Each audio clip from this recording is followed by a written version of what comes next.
Olá, aluno Gran Cursos Online, seja muito bem-vindo à oficina de peças. Quero agradecer vocês que esperaram aí um pouquinho, hoje a nossa aula atrasou, mas estamos aqui e fique até o final, fique aqui comigo porque essa aula é muito importante. Eu vou mostrar aqui para vocês, na prática, a importância de saber fazer uma peça profissional para entrar num concurso da advocacia pública, ok? Então vamos lá, sem enrolação, vamos começar aqui hoje a nossa oficina de peças que está voltada para o concurso da Procuradoria do Estado de Minas Gerais. Lá eles falam até, acho que é a Advocacia Geral do Estado de Minas Gerais. É um concurso para advocacia pública, para procurador do Estado. Excelente concurso, 42 ou 43 vagas, né? E eu trouxe aqui, nós vamos fazer uma peça e eu vou falar um pouquinho também desse edital, até para você ficar atento e já ir percebendo aqui, no caso a banca é a FGV, mas para que você perceba mesmo a importância da prova, né? Da prova da segunda fase para um concurso de procuradoria e o principal, para que você entenda como fazer e como acertar essa peça, tá bom? Então vamos lá? Vou colocar aqui o material, tem o meu Instagram, se você ainda não me segue, me siga lá, sou professora do GRAN de Fazenda Pública e sou procuradora do Banco Central, trabalho lá no contencioso do Banco Central há 10 anos, então eu estou aqui com vocês para trazer um pouquinho aqui dos meus conhecimentos em relação à questão prática de uma Procuradoria de Estado, tá ok? Então vamos lá, gente. Nesse concurso de Minas, né, para procurador do Estado de Minas, olha só que interessante que eu observei.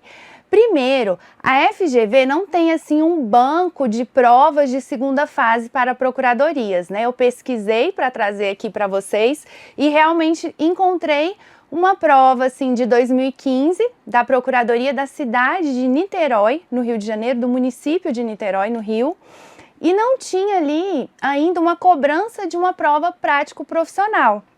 Mas essa prova agora, aqui para procurador de Minas, olha só, a segunda fase, a prova discursiva que tem caráter eliminatório e classificatório, para essa prova vão os 500 primeiros candidatos aprovados na prova objetiva. E a prova discursiva tem 10 questões discursivas que vai ser aplicada num dia, na manhã, e no outro dia, no mesmo dia à tarde, vai ser a prova prático-profissional, que vai ser ali ou uma peça ou um parecer em 240 linhas. Quer dizer, é bastante espaço, demonstrando aqui que vai ser uma peça densa, uma peça que tem ali muitas questões de mérito ou talvez alegações também preliminares para serem deduzidas ali pelo aluno. 240 linhas em vista do que nós temos aí, que geralmente é 120 ou 90 linhas, né? É uma peça grande. E também essa peça, ela vale a metade da prova discursiva. Cada questão vale 10 pontos e a peça vale 50 pontos, totalizando aí 100 pontos na prova discursiva. Então veja a importância de saber fazer essa peça profissional. No caso aqui, não dá para errar e pode ser também um parecer. Então, para acertar essa peça, a gente não tem outro caminho a não ser treinar, fazer várias e várias provas. Eu recomendo que você procure as provas também da FGV, de procuradorias, que não são muitas, né, são pouquíssimas, mas que tenham ali as questões, para que você faça também as questões, tá? E continuem treinando várias peças discursivas, pareceres, até que você se torne aí perito nesse assunto, até que você chegue ali na segunda fase pronto mesmo para fazer. Aqui, a diferença de tempo, olha aqui, é uma diferença boa. Nem sempre tem sido assim nas procuradorias estaduais, né, pessoal? A prova objetiva vai ser dia 11 de dezembro, e a prova discursiva vai ser dia 26 de fevereiro. É um tempo razoável, mas tem que ver aqui quando vai sair o resultado dessa prova. Quer dizer, depois de fazer a objetiva, dependendo dos pontos ali, se você tem alguma chance de passar, você já deve ali, depois de uma semaninha no máximo de descanso, já começar a estudar para a discursiva. Eu não fazia esse descanso, mas eu já vi muita gente recomendando, né? Eu descansava 1 ou 2 dias e já continuava estudando. Então estuda aí, porque não é um período tão grande entre a prova objetiva e a prova discursiva. E a prova discursiva é muito mais difícil, tá? Então, se você vai fazer essa prova aqui, uma vez por semana, acompanhe aqui as nossas oficinas de peça, tem várias que eu já fiz, que já passaram. De alguma forma, fique ligado, já comece a se atentar para como se faz uma peça, como se faz uma segunda fase num concurso de procuradoria. Não deixa para a última hora, senão você passa na primeira fase e acaba ficando aqui na segunda fase, tá bom? Então, vamos seguir aqui. Essa peça aqui, pessoal, ela veio do CESP, tá? É uma peça que foi para uma procuradoria estadual. Eu adaptei aqui para umas questões de acordo com a jurisprudência atual, mas é uma peça grande. Pode ser que seja cobrada nesse concurso aí da Procuradoria do Estado de Minas, ok? E o mais importante aqui não é se você sair decorando como faz a peça, mas que você entenda qual é a lógica do recurso que nós vamos fazer aqui hoje.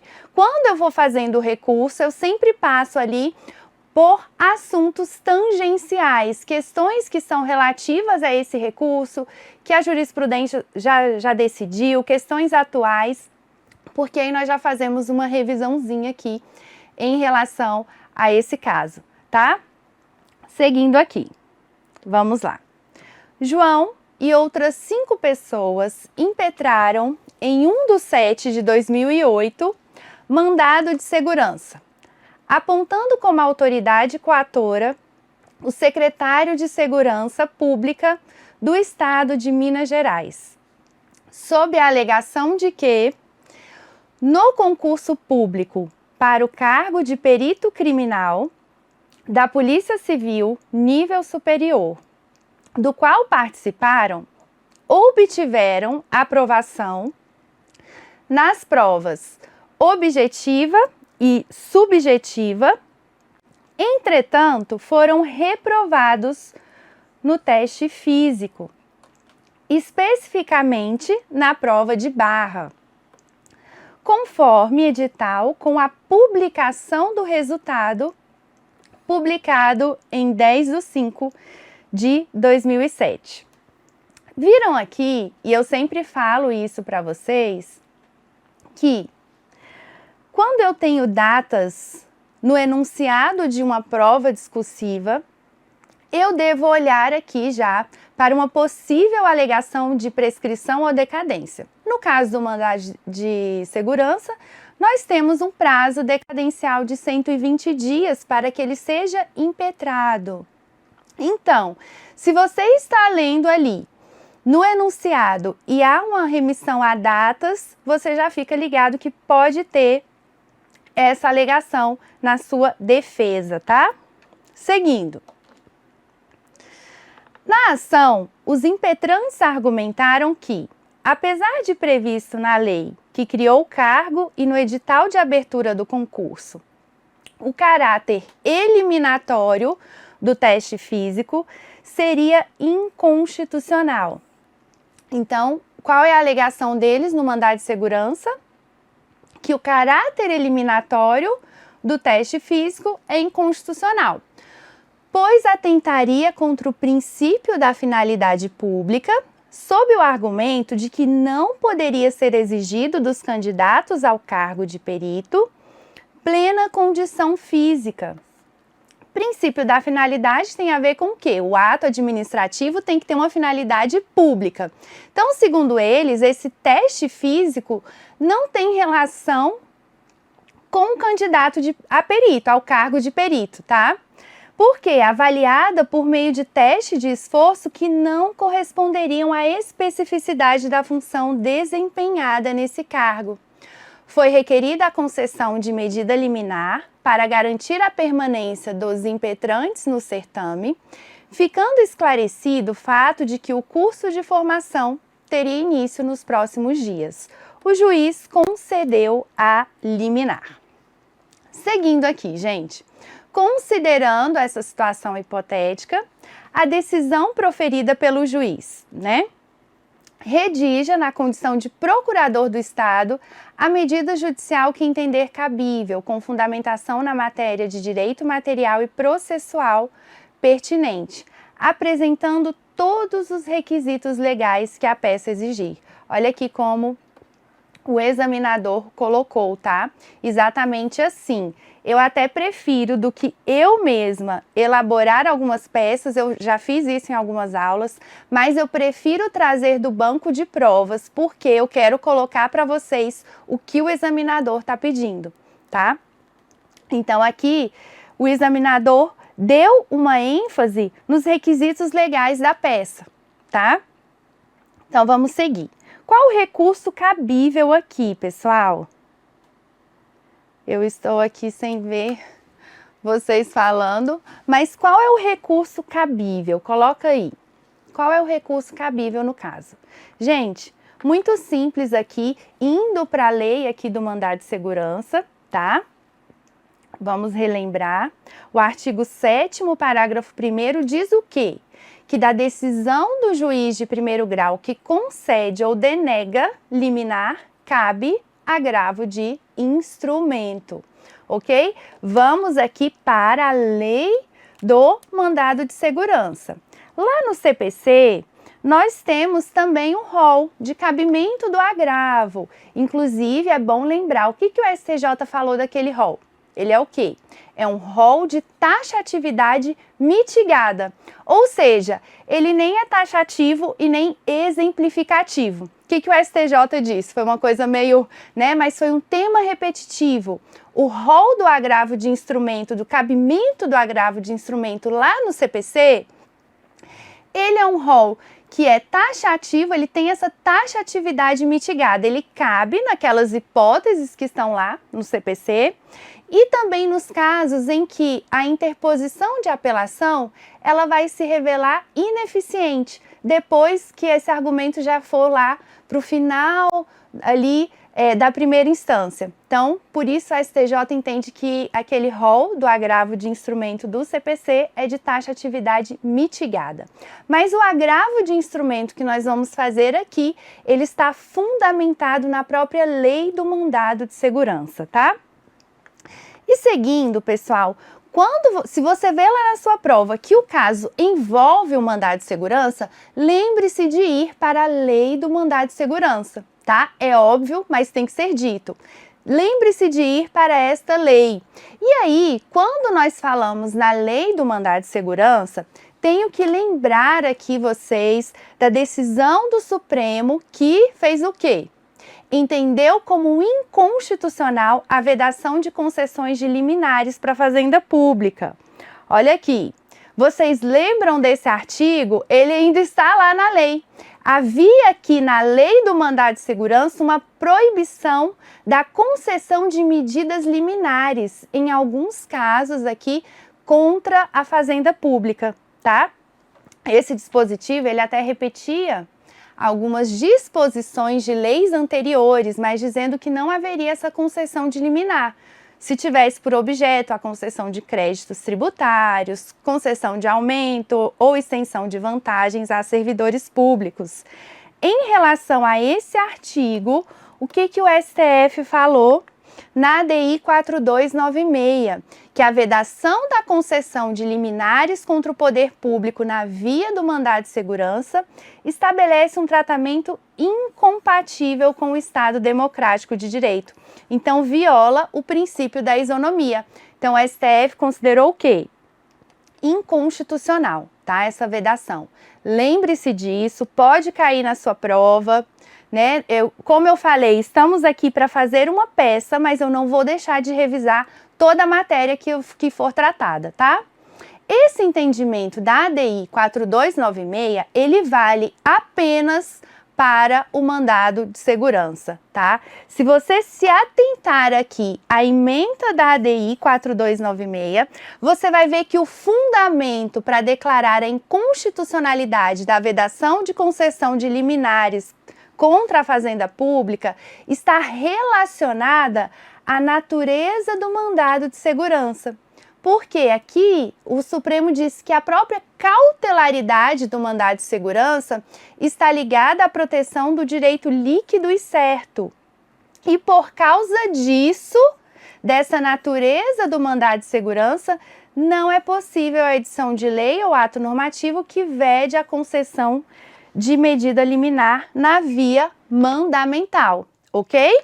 Então, por isso, até o professor coloquei aqui para vocês, professor Leonardo Carneiro da Cunha, ele já fala expressamente na edição mais recente que essa decisão do STF quanto à inconstitucionalidade de ato normativo que vede ou condicione a concessão de medida liminar contra o poder público restringe-se à via mandamental.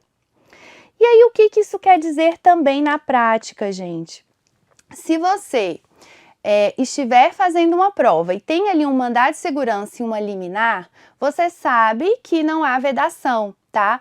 Por outro lado, outras liminares em outros processos ainda incidem algumas vedações.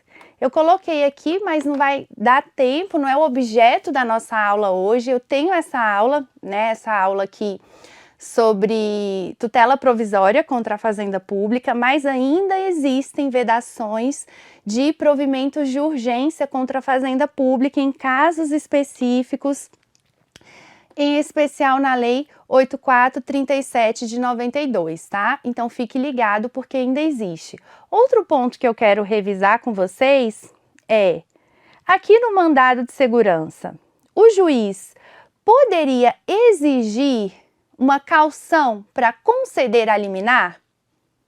Cabe essa exigência no âmbito do mandado de segurança? E aí? Sim ou não? Olha só, aqui no artigo 7º, inciso 3 da Lei do Mandado de Segurança, diz que ao despachar a inicial, né, o juiz vai ordenar, entre outras coisas, ele pode ordenar, sim, que se suspenda o ato, como foi aqui no caso concreto, que deu motivo ao pedido, tá? Sendo facultado exigir do impetrante caução, fiança ou depósito, com o objetivo de assegurar o ressarcimento à pessoa jurídica. Esse artigo aqui foi questionado pela OAB, naquela mesma ADI 4296. No entanto, o STF entendeu que é constitucional essa faculdade do juiz de exigir caução, fiança ou depósito para o deferimento de uma medida liminar no âmbito do mandado de segurança, tá? Então, o STF não declarou a inconstitucionalidade desse dispositivo. Então, fique ligado também você que vai defender a fazenda pública, ok? Bom, vamos então para a nossa peça. Lembrar aqui o que eu falo primeiro. Vai fazer uma peça, vai fazer um recurso, faça primeiro a estrutura daquele recurso. Antes da prova, você já pode estruturar vários recursos, já deixar ali muito claro para você qual é a estrutura de cada recurso e como você vai fazer ali na prática, tá? Então, nós temos aqui a estrutura de um agravo de instrumento. Primeiro, você vai pensar no endereçamento. Para onde o agravo de instrumento é endereçado? Vamos lembrar aqui? Acho que já está aqui, ó. No artigo 1016 do CPC, o agravo de instrumento é dirigido diretamente ao tribunal.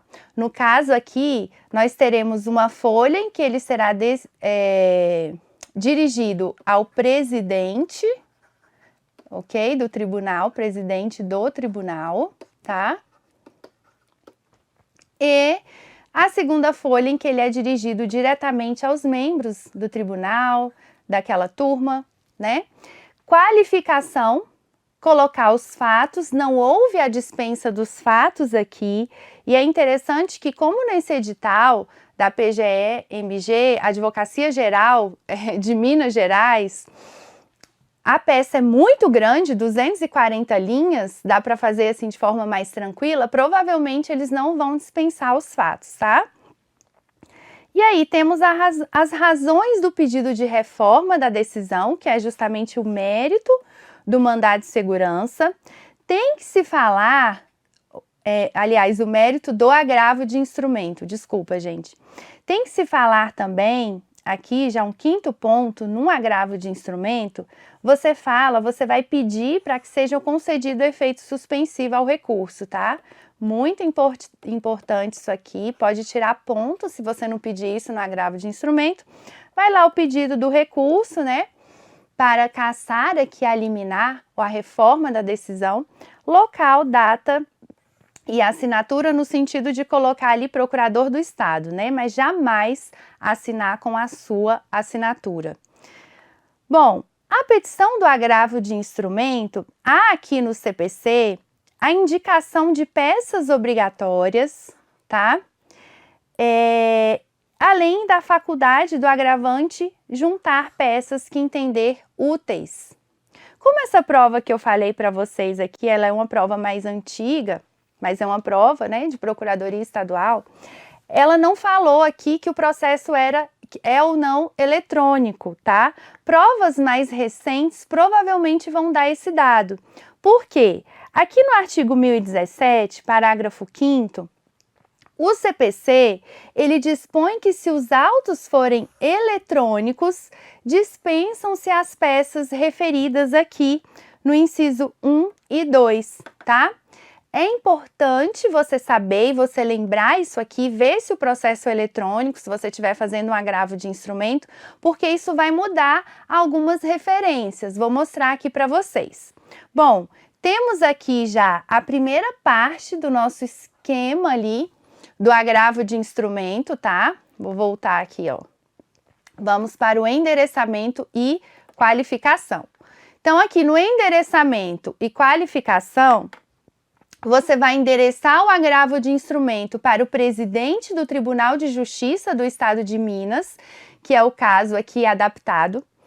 Em seguida, você vai colocar, né, que o Estado de Minas Gerais, pessoa jurídica de direito público interno, lembrando aqui onde está referido dessa forma, artigo 41 do Código Civil. Inscrito no CPF, endereço completo, representado por seu procurador subscrito, vem respeitosamente à presença deste juízo interpor agravo de instrumento.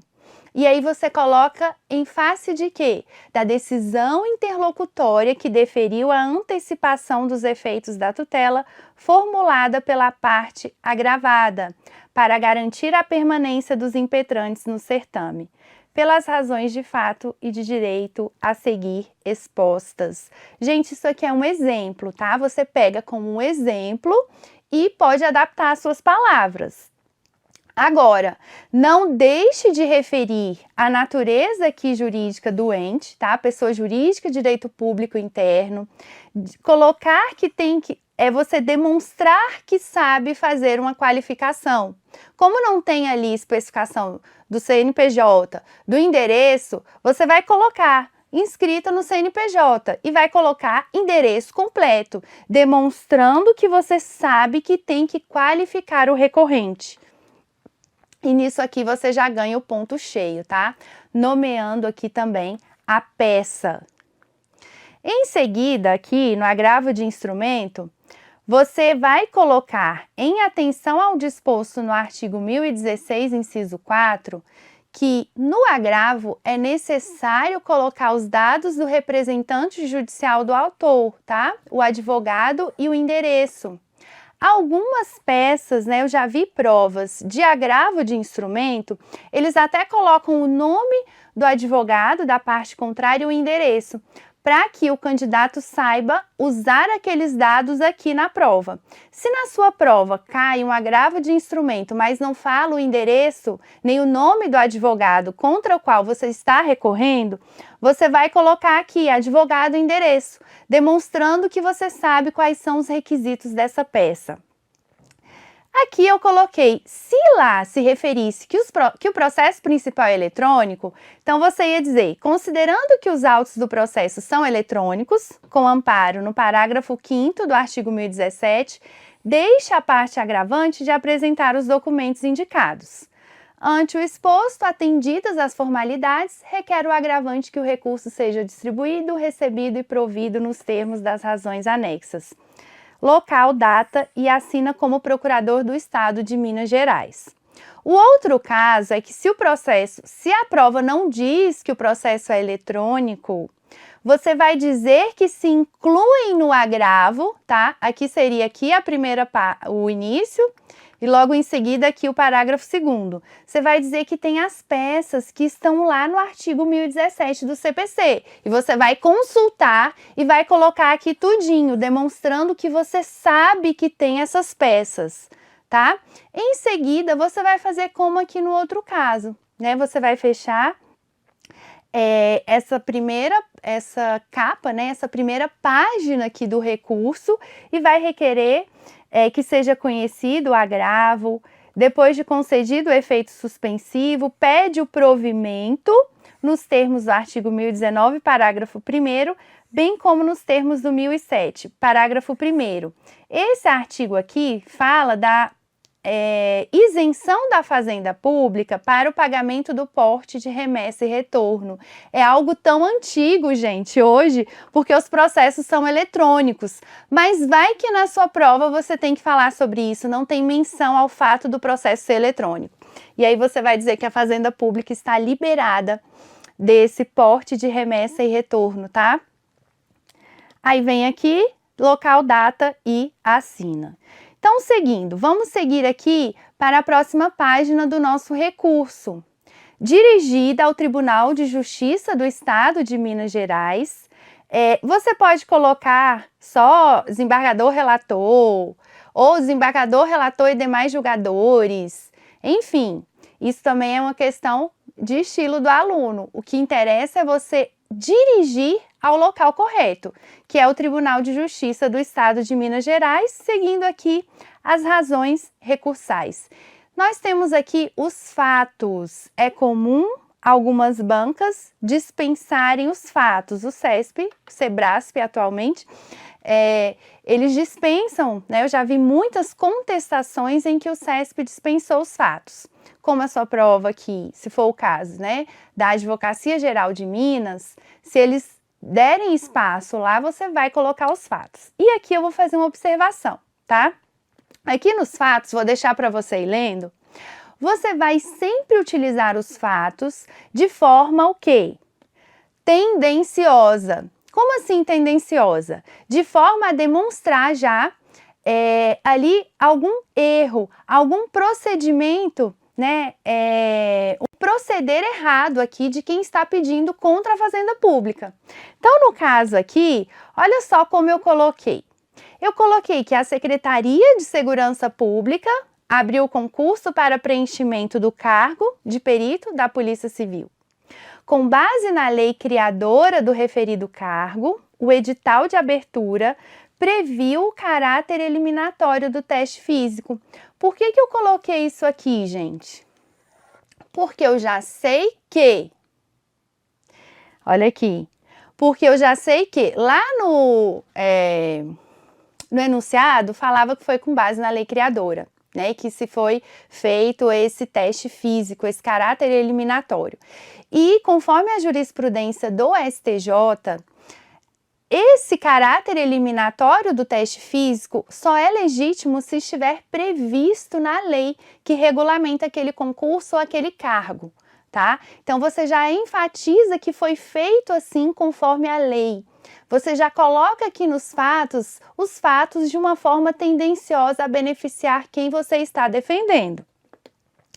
Os impetrantes foram reprovados no certame e, portanto, impugnaram, pela via mandamental, a previsão de eliminação dos candidatos pela reprovação no teste físico.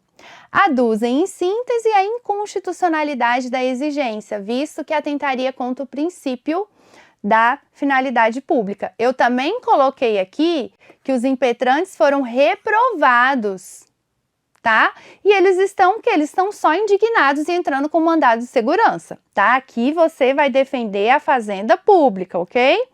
O juízo ACO concedeu a medida liminar requerida para garantir a permanência dos impetrantes no certame, ficando esclarecido o fato de que o curso de formação estava prestes a se iniciar. A referida decisão, no entanto, merece reforma, como será aduzido a seguir. Seguindo aqui, pessoal, falamos sobre os fatos e vamos entrar aqui nas razões de reforma da decisão agravada, que é o mérito, é o próprio mérito do agravo, tá? E aqui dentro do mérito do agravo, você vai sempre procurar ver se tem alguma preliminar. No caso aqui, como se referiam a datas, nós já observamos lá, desde o enunciado, que havia uma alegação preliminar aqui no que se refere à decadência para impetrar o mandado de segurança.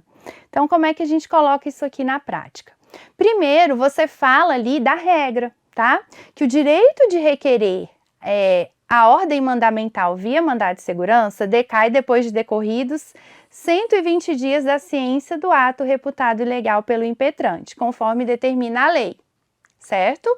Em seguida, isso aqui, para responder à prova, você tinha que ter conhecimento dessa jurisprudência ou pelo menos de que há essa regra, né? Você não precisava se referir especificamente à jurisprudência do STJ, mas o examinador exigiu aqui no espelho que o aluno se referisse ao quê?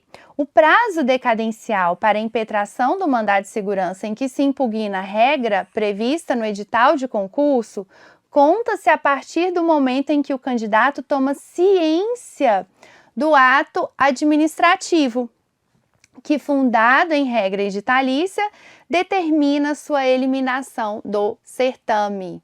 Então, presta atenção aqui.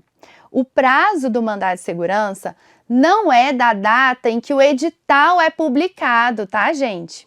Quando há uma impugnação aqui, há um ato administrativo que determinou a eliminação do candidato, como foi o caso, o prazo decadencial se inicia do edital que publicou o resultado. E foi por isso que havia essa menção no próprio enunciado da questão. Da data em que saiu o resultado é que se inicia ali o prazo decadencial. Não é da data da publicação do primeiro edital, não. É do edital que sai o resultado, porque o STJ considera que ali sim tem um ato administrativo e que a partir dali é que se inicia esse prazo decadencial para entrar com a ação de mandado de segurança, tá? Então, essa aqui é a jurisprudência para o caso, ok? No caso aqui, aí você vem e começa a redigir. Você fala primeiro geral, qual é o prazo, né? Para entrar com mandado de segurança, depois você fala a jurisprudência, de onde ele se inicia, e depois você vem para o seu caso concreto. O que é o seu caso? Como é aqui? No caso, o edital com o resultado do certame foi publicado em 10/5/2007, ao passo que o mandado de segurança foi impetrado em 7/1/2008, o que demonstra claramente o decurso do prazo decadencial, uma vez que passados mais de 7 meses entre o ato administrativo de eliminação dos impetrantes e a impetração do mandado de segurança, ok? Então, entenda que você pode fazer isso quando você vai escrever, ir do geral, demonstrando que você sabe quais são as regras. Primeiro eu falei da lei do mandado de segurança, depois eu falei da jurisprudência e depois eu disse, olha, o caso aqui não está atendendo nem a lei e nem a jurisprudência, ok? Coloquei aqui para vocês essa jurisprudência que eu falei, tá? Ó, o termo ACO do prazo decadencial para impetrar mandado de segurança é a partir do momento em que o candidato toma ciência do ato administrativo que, fundado em regra editalícia, determina sua eliminação do certame, tá? Anotem aí, é o ERESP, ok? Seguindo, quanto ao mérito. Quanto ao mérito, o que você, como procurador desse estado, tá, que está defendendo ali a legalidade do certame, o que você vai dizer? Você vai dizer que o teste físico é legal e atende aqui todas as regras, os requisitos para que ele seja válido. Então, vamos seguindo. Conforme a jurisprudência do STJ, coloquei tudinho aqui para vocês, tá? Esse teste de capacidade física, ele só pode ser exigido nesses casos aqui, tá, gente? É importante lembrar isso até para a primeira fase, né? Quando que eu posso ter um teste de capacidade física? Tem que ter previsão na lei que criou o cargo, não pode ser só previsto no edital. Tem que ter uma relação de razoabilidade com as funções do cargo, tem que estar pautado em critérios objetivos e tem que ser passível de recurso. Então, temos essa jurisprudência aqui, que era exatamente o que o examinador queria do candidato, saber essas nuances aqui acerca da legalidade de um teste físico num edital. E você, como defensor do Estado, tem que estar apto a defender o Estado, os concursos públicos que o Estado está promovendo, tá? E como eu já fiz aqui, já defendi várias vezes os editais do Banco Central, tá? Contra impugnações. Então, as pessoas vão lá, os candidatos impugnam o edital.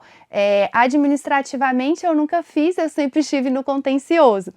Então, quando chega ali já o processo judicial, mandado de segurança para questionar um concurso, você, como procurador, vai defender a legalidade das regras, dos testes, de tudo o que foi feito naquele concurso. Então, vamos seguindo. Conforme o entendimento consolidado no STJ, eu coloco assim, por quê? Porque eu sabia aqui que era uma jurisprudência do STJ. Se você souber, tá? No seu caso, na sua prova, você coloca lá. Você não precisa citar o número do recurso, mas se você sabe que é a jurisprudência do STJ, você coloca, porque isso pode estar sim no espelho do examinador. Então, conforme o entendimento consolidado do STJ, é admissível a exigência editalícia de aprovação em exame físico para o preenchimento de cargo público, desde que claramente previsto em lei, tem que ter razoabilidade, e aí eu coloquei tudo lá que o STJ exige, tá? De igual modo, a doutrina, e aí você pode colocar, assevera que o teste físico tem que ser compatível com o cargo e disputa, sendo de observância razoável e compatível com as funções que irão ser desempenhadas, não violando o princípio da isonomia. Então, você coloca aqui que o teste físico atende a todos os requisitos da lei, que a doutrina fala. No caso dessa prova, tem muito espaço para que você argumente, são 240 linhas, tá? Então, na hipótese dos autos, o teste físico é compatível totalmente com as funções do cargo, você precisa defender isso. Você precisa chegar nesse ponto, porque foi isso que a outra parte estava alegando. Então, você vai dizer que os agravados almejam ser policiais. Se eles almejam ser policiais, eles devem sim ser aprovados num teste de capacitação física para o exercício do cargo almejado e proteger de modo devido a sociedade, sempre enfatizando aqui o quê? O interesse público. É isso que um procurador faz. Você vai defender o Estado, sempre enfatizando aqui o interesse público. Então, se eles querem ser policiais, para atender a exigência de um policial, eles têm que sim passar num teste de aptidão física, tá? Fale aqui que está atendido o princípio da isonomia, tá? Rebatendo o que eles disseram no mandado de segurança e colocando o quê? Que o princípio da isonomia, sob o seu viés material, quando eu tenho situações desiguais, elas não são aplicadas, o direito não é aplicado de forma igual. Então, eu coloco aqui também a aplicação desse princípio, a incidência desse princípio, afastando toda essa alegação de inconstitucionalidade do teste físico. Seguindo aqui, ademais, o exame tem previsão legal e editalícia, com critérios objetivos e possibilidade recursal, o que atesta totalmente sua legalidade e constitucionalidade, merecendo reforma, portanto, a sentença de primeiro grau. Depois de fazer ali os seus argumentos, você pede a reforma da sentença. Aqui, no caso, está errado, né, gente? Foi uma decisão. Tá? Foi uma decisão. Tanto que coube agravo. Então, segundo passo, seguindo aqui, vou falar sobre o pedido de que seja atribuído efeito suspensivo ao agravo, conforme o artigo 1019, inciso 1, tá? Aqui no pedido de atribuição de efeito suspensivo, o que o candidato tinha que pedir e falar? Sobre o periculo in mora inverso. Nós usamos muito esse argumento nas liminares concedidas contra a fazenda pública. O que é o periculo in mora inverso? É quando o dano irreparável à parte contrária, ele é menor do que aqueles que está sendo causado pela concessão da liminar contra a fazenda pública, aqui no caso. Então, o dano resultante da concessão da liminar, ele é superior ao dano que se deseja evitar. No caso aqui, pensa bem, o juiz concedeu uma liminar para que esses candidatos continuassem participando do certame. Então, você pode falar que isso causa, sim, prejudica o andamento do concurso, atrapalha o andamento do concurso. Pode ser que outros candidatos agora, que também foram reprovados, comecem a pedir essas liminares e o que vai acontecer? O que vai atingir, por último? A própria segurança pública do Estado, já que nós estamos falando aqui de um concurso para policial, né, do Estado de Minas Gerais. Então, você vai falar, olha, não dá, essa liminar aqui, ela causa um dano maior ao interesse público do que se ela não fosse concedida só para esses candidatos. Então, você vai pedir aqui a atribuição de efeito suspensivo ao agravo e vai falar do periculo in mora inverso. Então, a decisão agravada prejudica de forma irreparável a atividade da administração em prol do interesse público, pois causa grave lesão ao bom andamento do concurso para preenchimento de cargos na segurança pública do Estado. Além disso, a decisão recorrida carrega potencial efeito multiplicativo, haja vista que sua manutenção pode subsidiar outros candidatos reprovados, repercutindo como efeito cascata no concurso. Desse modo, viram que os textos estão grandes? É porque a peça para procurador do Estado de Minas é grande. Então, eu falei muito aqui, colocando para você aprender a colocar bastante coisa. Quando tem espaço para isso, é porque o candidato tem que demonstrar conhecimento. Então, desse modo, caso a liminar combatida não seja suspensa, o concurso público atingirá um grau de litiosidade incontrolável. O que eu quis dizer aqui nesse parágrafo, gente? Eu falei sobre a possibilidade de uma grande litigiosidade a partir dessa manutenção da liminar. O que eu quero dizer aqui para o desembargador? Que se ele mantiver essa liminar, outros candidatos vão usar essa decisão e vai haver uma multiplicação de ações aqui e até decisões contrárias à jurisprudência do STJ, tá? Então, falei aqui ao final também que esse é um caminho tormentoso para a administração pública que deve ser evitado, a fim de que o certame não se torne objeto de discussões judiciais infindáveis, tá? Então, falei aqui também Ao final, o quê? Que poderia haver uma lesão à segurança jurídica, pois não se tem controle da extensão dos danos concretos causados ao concurso público e até à própria segurança pública do Estado. E ao final, eu dei a entender o que é o periculo in mora inverso. Então, a decisão agravada não pode subsistir, uma vez que o dano resultante da concessão da medida é superior ao dano que se deseja evitar. E isso aqui é o que o candidato tinha que demonstrar. Falar que o periculo in mora inverso é um perigo de dano irreparável ao bom andamento do concurso da Secretaria de Segurança do Estado. Diante do exposto, é de prudência que seja cassada de imediato a decisão, pois causadora de danos irreparáveis à administração pública, razão pela qual o presente agravo deve ser recebido com efeito suspensivo. E aí fundamenta no CPC, tá? Então, falar aqui. E olha só o que eu achei.